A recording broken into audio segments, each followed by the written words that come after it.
এই সমুদ্র, তোমার কি হয়েছে? হঠাৎ তুমি এই রকম শুরু করছো কেন? তুমি কি পারবে আমার সমস্যা দূর করতে? আমি মানুষ, জাদুঘর নই। আমাকে বলো, আমি কি তোমাকে সাহায্য করতে পারি? একমাত্র তুমিই পারবে আমাকে সাহায্য করতে। আচ্ছা বলো।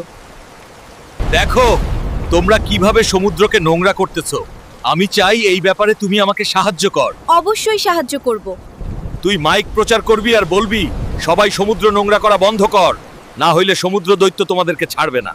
আচ্ছা ঠিক আছে, আপনারা সমুদ্র নোংরা করা বন্ধ করুন, না হলে সমুদ্র দৈত্য আপনাদের উপরে ক্ষেপে যাবে।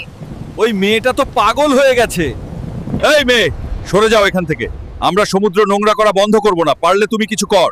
তাহলে সমুদ্র দৈত্য আপনাদেরকে ছাড়বে না। গ্রামের কোনো লোকই আমার কথা মানতেছে না, তারা আমাকে পাগল বলে তাড়িয়ে দিছে। তুই কি সত্যি বলতেছিস? এবার নোংরা কর সমুদ্র জলকে। আমার কথা মানলে এই রকম হতো না।